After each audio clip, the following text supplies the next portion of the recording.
जोहार सभी स्टूडेंट को। आज का जो क्लास है वो आपका मैट्रिक्स से रैंक ऑफ ए मैट्रिक्स, किसी भी मैट्रिक्स का रैंक कैसे फाइंड किया जाता है। ये लॉन्ग क्वेश्चन आपका है, तो किसी यूनिवर्सिटी में तो ये आपका 2 क्वेश्चन भी पूछ देता है। तो पहले हम लोग छोटा सा समझने की कोशिश करेंगे रैंक कैसे है। इसको डिनोट किया जाता है रो ए, ठीक है, ये रैंक को सूचित करता है रो ए से। अब इसको रैंक कैसे फाइंड करेंगे तो ध्यान देना है, इस मैट्रिक्स को हमको यूनिट मैट्रिक्स बनाना है, आइडेंटिटी मैट्रिक्स बनाना है। आइडेंटिटी मैट्रिक्स करने का अर्थ है ऐसा बनाना है। ऐसा अगर हम लोग बनाते हैं तो देखेंगे कि उसमें कितना रो एग्जिस्ट करता है, मतलब इस तरह का हम लोग बनाने के लिए सोचेंगे, ठीक है। तो कैसे बनाएंगे, देखिए यहाँ एक होना चाहिए, यहाँ एक तो है हमारे पास, चलिए मैं हमारा काम बन गया। अब दूसरा क्या है, देखिए यहाँ पर कितना है 0, हमको इसके बाद यहाँ के पास जाना है, कितना है 0। तो 0 करने के लिए पहले देखिए ए तो आप लिख लीजिएगा 1 2 3 2 4 6 7 8 और 0, ठीक है। तो हम लोग क्या करेंगे, इसका नाम है R2, क्योंकि इसका नाम तो R2 है। तो R2 में 2 R1 को माइनस करेंगे तो ये देखिए कि आपका 0 हो जाएगा। उसी तरह इसको तो यहाँ पर हम लोग लिखेंगे R3 को 7 से अगर माइनस कर देंगे तो ये हो जाएगा कितना 0। तो ये स्टेप हम लोग को करना है, आगे बढ़ते हुए चलना है। तो यहाँ तो 1 2 3 हो गया, क्योंकि R1 में कोई वर्क नहीं हुआ है। वर्क कहाँ हुआ है, R2 में। R2 मेरा यहाँ, तो कैसे, तो R2 को यहाँ पर देखिए 2 है, -2 R1 मतलब 0। अब फिर यहाँ पर R2 की जगह कितना है, तो देखिए R2 की जगह कितना है तो 4 है। 2 R1 यहाँ से 2 माइनस करेंगे, मतलब 2 इंटू करेंगे, ये भी देखिए 0। यहाँ पर भी देखिए ये भी हो जाएगा 0, नहीं हो जाएगा 0। अब उसी तरह हम लोग इसके पास जाएंगे R3 के पास, 7 मतलब 0, ठीक है। अब देखिए यहाँ 8 है, तो यहाँ 8 लिखेंगे। अब इसमें रफ में भी कैलकुलेशन कर सकते हैं, जैसे इसके पास अगर आपको समस्या है तो 8 - 7 इंटू कितना R1 इस 8 को ले रहे हैं, तो 8 के जस्ट सामने देखेंगे 2, देखिए आपका कितना हो जाएगा 8 - 14 = -6। इसका मतलब यहाँ आपका -6 हो गया। उसी तरह इसके पास तो 10 लिखेंगे, तो 10 माइनस, अब देखिए कितना तो 3 मतलब 7 इंटू 3, तो आपका कितना हो गया 21 मतलब -11। रैंक निकालने के लिए मेथड कहता है कि मेरा जो है कोई भी रो पूरा 0 हो गया तो उसको काउंटिंग नहीं करेंगे, गिनेंगे नहीं, उसको खत्म कर देंगे बिल्कुल। तो हमारे पास के गो रो बचा, आप बोलेंगे कि 2 गो रो बचा।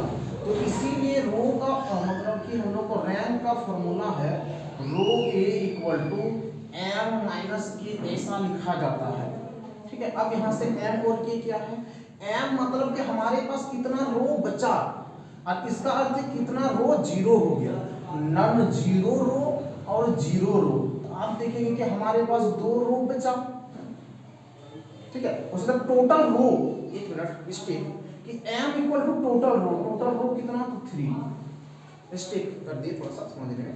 तो देखिएगा, तो मतलब टोटल रो कितना है 3, और इसका मतलब होता है 0 रो।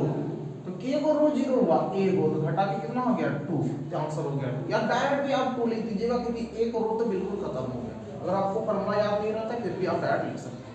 तो ये है रैंक फाइंड करने के लिए मेथड, ठीक है। अब आगे का फिर हम लोग देखेंगे, एक और ये सवाल ले लेते हैं ताकि हम लोगों को समझने में जो होगा दिक्कत नहीं होगा। इसको देखिए फिर से, अगर किसी स्टूडेंट को डाउट है ना, तो देखिए हम लोग का उद्देश्य है कोई भी मैट्रिक्स का अगर रो रैंक निकालना है तो क्या करना है कि हम लोगों को जो है यूनिट मैट्रिक्स बनाना है, ऐसा बनाना है। पहला उद्देश्य क्या होता है कि यहाँ हमको 0 करना है, दूसरा स्टेप यहाँ, मतलब ये पहला स्टेप, इसके बाद ये दूसरा स्टेप, मतलब एक ही स्टेप में इसको हम लोग दोनों को 0 करेंगे। लेकिन क्वेश्चन में यहाँ 0 है नहीं, इसको 0 करना पड़ेगा। किसकी मदद से, इस एक का मदद लेके हमको 0 करना है, यही रूल है इसका, ठीक है। तो देखेंगे क्या कि हम लोग यहाँ से समझेंगे कैसे करेंगे। तो यहाँ देखिए R2 मतलब ही 2 लिखा है, -2 R1, जितना रहेगा उतना ही माइनस करना होता है, एक लॉजिक ये भी है। तो 2 से किए तो 2 × 2 0 हो गया। जैसे यहाँ R3 मतलब 7 इंटू यहाँ से 1 देखिए, 7 - 7 0, अगर ये दोनों जीरो हो गया मतलब पहला नियम ठीक है। अब दूसरा नियम, उसके लिए एक सवाल लेते हैं, फिर से वो मेथड समझना ठीक है। तो जैसे थोड़ा सा लॉन्ग क्वेश्चन लेंगे तो ये थोड़ा सा सब बता देते हैं अच्छा से।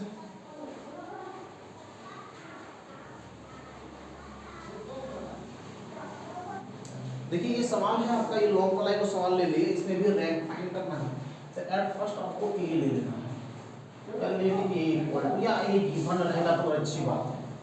इसके बाद 2 1 4 3 3 0 5 -10 ये ले लिया। लेने के बाद हमारा उद्देश्य क्या, अभी जस्ट अभी बताया कि हमको ऐसा चाहिए, ऐसा हमको चाहिए। यहाँ तो 1 है, बिल्कुल है।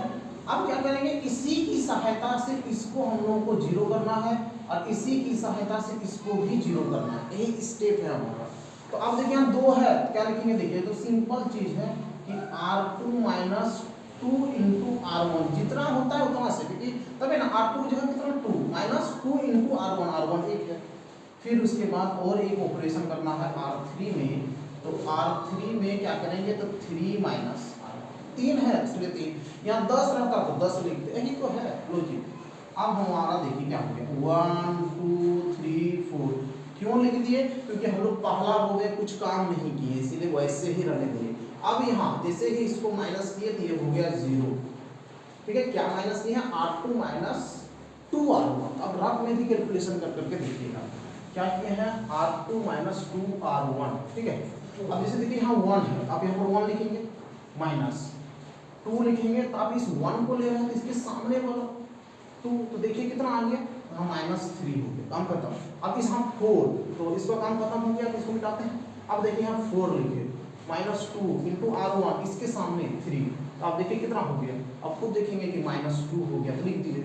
फिर उसी तरह आप इसके पास आएंगे तो 3 -2 × कितना, तो 4, देखिए माइनस करके कितना हो गया, तो ये -5 हो गया, ठीक है। इस तरह करके लिख दिए। अब आगे फिर आएंगे किसके पास, इसके पास, यहाँ तो 0 हो जाएगा, आपको समझ में आ गया होगा।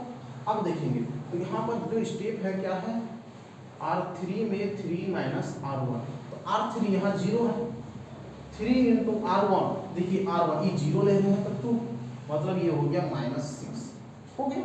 अब इसके पास आएंगे तो इसके पास क्या है 5 -3 R1 इसके सामने हो गया 3, तो यहाँ जाएगा 4 - 9 दिया, 5 - 9 -4 यहाँ लेंगे, -10 -3 × 4, देखिए ध्यान दीजिएगा, -10 है, -10 लिख दिए, -3 × इसके सामने वाला तो 4, तो कितना हो गया हमारा, देख लीजिए।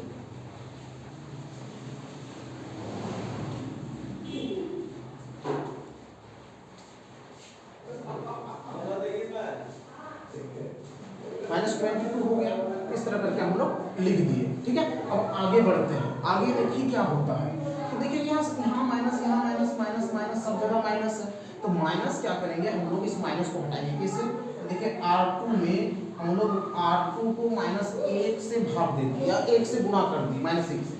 उसी तरह और एक काम करते हैं क्या, R3 में भी हम लोग R3 को -1 से भाग दे दें, भाग या गुणा कुछ कर सकते हैं, कोई दिक्कत नहीं है। तो जैसे ही किए तो देखिए हमारे पास जो बचा, क्या बचा देखेंगे, तो हमारे पास बचा 1 2 3 4 0 3 2 5, इसके बाद 0 6 4 ये बच गया, ठीक है। अब देखेंगे कि इसकी सबके सहायता से फिर से देखिए हमारा 0 0 तो हो गया। अब हमको क्या चाहिए, यहाँ 1 चाहिए, या नहीं तो यहाँ 0 भी अगर हो जाएगा तो बढ़िया रहेगा। तो देखेंगे ये दोनों में रिलेशन देखिए, दोनों देखिए तो आपस में नहीं लगता कि घट जाएगा 0 हो जाएगा। तो R3 में ले लेते हैं, R3 में क्या करते हैं, R3 - 2R2, इसको 2 से गुणा करके घटाते हैं, तो देखिए क्या बचा, यहाँ तो 1 2 3 4 बचा, यहाँ से क्या बचा 0 3 2 5 बच गया। देखिए R2 में हम लोग कुछ नहीं किए, काम किसमें है, R3 में काम किए हैं। तो R3 यहाँ 0 घटा 2 - R2 तो 0 ही हुआ।